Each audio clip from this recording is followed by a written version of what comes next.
자, 오늘은 엄마 걱정이라는 시를 공부해 보도록 하겠습니다. 우리 시어를 통해서 시의 분위기를 알아보고 또 근거를 들어서 주체적인 관점에서 시를 감상할 수 있어야 되겠습니다. 자, 1년의 내용을 한번 볼까요? 1년의 내용을 보시면 열무 30단을 이고서부터 해서 빈방에 혼자 엎드려 훌쩍 거리던 요까지가 1년이죠. 1년의 내용을 살펴보니까 어둡고 무서운 빈방에서 엄마를 기다리는 나의 모습이 그려지고 있죠. 그럼 한 행 한 행 시에 쓰이는 구절을 보고 시를 공부해 보도록 하겠습니다. 자, 일행의 열무 30단을 이고라는 우리 구절을 한번 볼까요?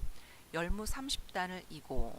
자, 이고 가는 사람은 아버지일까요? 엄마일까요? 당연히 엄마이겠죠. 왜? 시장에 간 우리 엄마하고 이행의 이야기가 나와 있죠. 그럼 열무 30단을 이고 갔다라는 것은 엄마의 삶이 어떻다라는 것을 드러내고 있을까요? 엄마의 힘겹고 고단한 생활을 나타낸다고 볼 수가 있죠.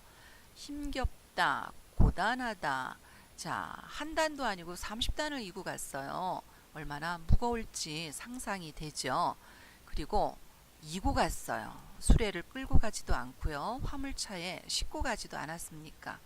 그러니까 얼마나 힘겹고 고단한지 우리가 짐작을 할 수 있겠죠.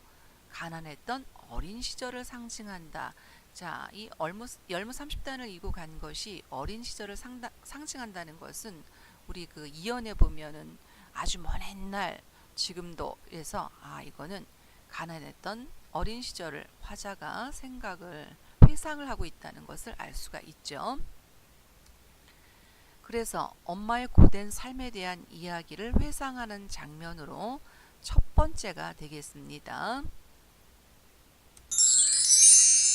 그 다음 두 번째, 시장에 간 우리 엄마라는 구절을 볼까요? 시장에 간 우리 엄마 안 오시네. 해는 시든지 오래. 자, 안 오신다. 부정적인 시어가 사용이 됐죠. 뒤에도 또 부정적인 시어가 계속해서 나오는데요. 부정적인 시어가 어떤 느낌을 주는지 그 다음에 나오는 걸 보고 우리가 공부를 해보도록 하겠습니다. 자, 해는 시든지 오래. 자, 해를 갖다가 시들었다라고 표현을 했죠. 시들었다라고 표현하는 거니까 자, 뭐가 연상이 됩니까? 해가 시들었다. 식물이 생각이 나죠. 그런데 여기서는 엄마가 야채, 열무를 싣고 이고 시장에 갔죠. 바로 이것은요. 엄마를 기다리다 지친 마음을 해와 열무에 대비하여 표현했다는 걸 알 수가 있습니다. 얼마나 지쳤으면 어머니가 일찍 집을 나가셔서 오래도록 해가 시들었는데도 오지 않았죠. 그래서 이 무생물, 생명이 없는 것을 시들었다, 생명이 있는 걸로 표현했기 때문에 화류법이 되겠습니다.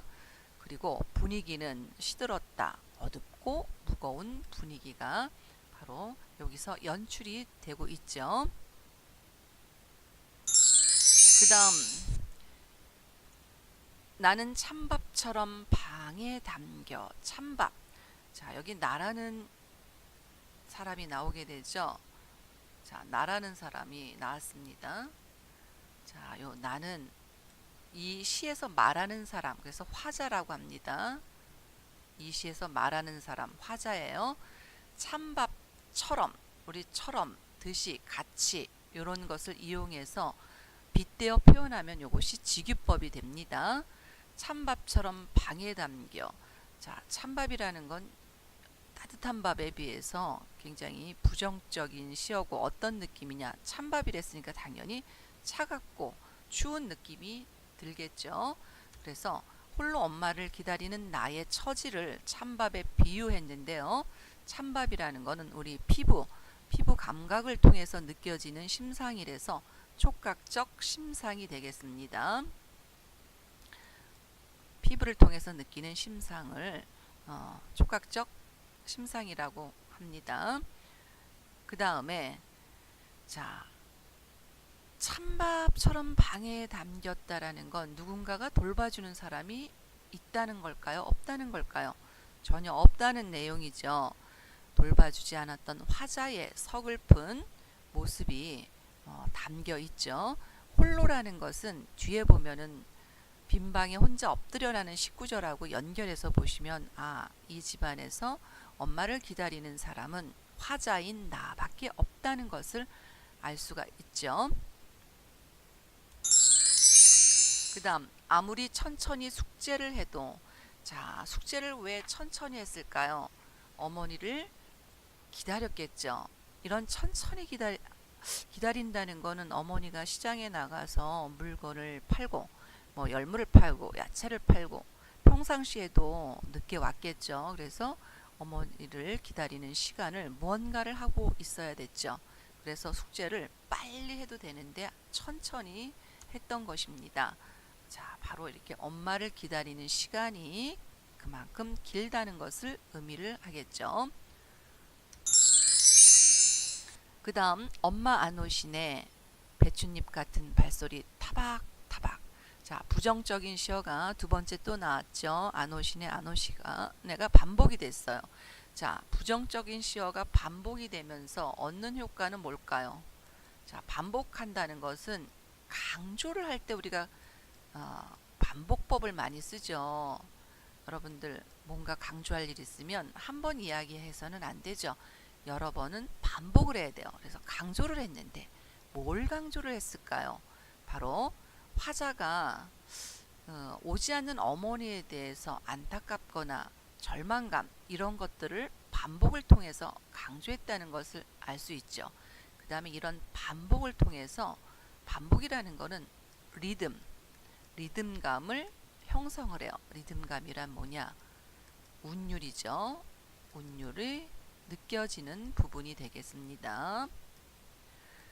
그 다음에 같은이 사용이 됐죠. 우리 같은이 사용이 되면 또 표현법 중에 직유법이라고 이야기를 했죠. 배춧잎 같은 발소리 타박타박. 어머니의 발소리가 경쾌하게 느껴지나요?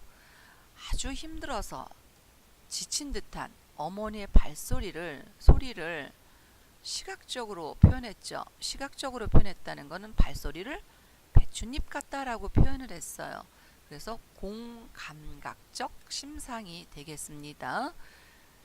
그래서 이 엄마가 30단을 읽고 시장을 가는 모습을 통해서 어머니의 발걸음이 타박타박이라고 해서 얼마나 어머니의 삶이 지쳐 있는지를 이렇게 화자는 표현을 했죠. 공감각적 심상이 되겠습니다. 공감각적 심상이라는 것은 이 두 감각이 동시에 사용된 것을 이야기합니다. 청각도 나오고 시각도 나오는데 주로 발소리를 시각적으로 표현을 했죠.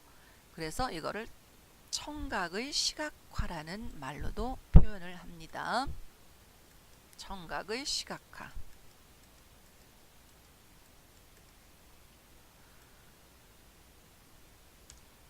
그 다음에 어린 시절 화자의 공포와 외로움에 대한 이야기 회상 장면 두 번째가 나오죠. 첫 번째는 엄마의 지친 모습이 담겨 있죠. 고된 삶이 회상 장면 첫 번째가요. 두 번째는 바로 여기 어머니 발소리가 타박타박 들리시고 나는 엄마가 안 오시는 거에 대해서 굉장히 외로움과 공포를 느끼고 있다는 것을 알 수가 있습니다.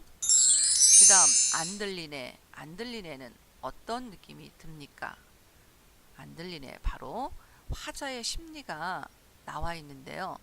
어머니의 발소리가 안 들렸어요. 그럼 빈방에 혼자 있으니 이 아이는 굉장히 무섭고 외로운 처지라는 걸 알 수가 있죠. 고요히 빗소리, 시적 화자의 외로움을 고조시키는 구절이 나와 있죠. 어디에서 그럴까요? 금간 창틈으로. 금간 창틈으로 고요히 빗소리. 고요히 빗소리. 금간 창틈이라는 거는 창이 깨졌다는 얘기죠. 그러면 창이 깨졌다. 얼마나 가난한지를 나타내고요. 역시 심상은 시각이 되겠죠. 눈으로 보이죠. 금이 간 창틈이 연상이 되죠. 그 다음에 요 부분이 화자의 외로움을 고조시키는 거야. 굉장히 외롭고 무섭고 그러는데 빗소리까지 들려요. 그러니까 얼마나 화자가 외로운지 그것을 더 상승시키는 효과를 가지고 있죠. 고요히 빗소리가요. 자, 그 다음에 빈방에 혼자 엎드려 라는 구절을 볼까요? 빈방에 혼자 엎드려 라는 걸 봐서 이 방에는 누구밖에 없다는 얘기예요. 화자밖에 없다는 얘기죠. 다른 식구는 없다. 그래서 빈방이라는 것은 시적 화자의 외로운 처지를 드러내고 있습니다. 자, 빈방에 혼자 엎드려서 뭐 했을까요? 빗소리 들으면서 어머니를 기다리다 지쳐서 오지 않는 어머니 때문에 외로워서 훌쩍거렸죠. 그래서 바로 슬픔이 최고조에 이르는 부분이 바로 어디냐면 여기에요. 슬픔이 최고조에 이뤘다. 훌쩍거리다. 빗소리가 들릴 때만 해도 견뎌봤는데 점점 빗소리가 들리기 시작하면서 그 외로운 나머지 훌쩍훌쩍 됐습니다. 슬픔이 아주 클라이막스에 달하고 있다는 것을 우리가 알 수가 있죠.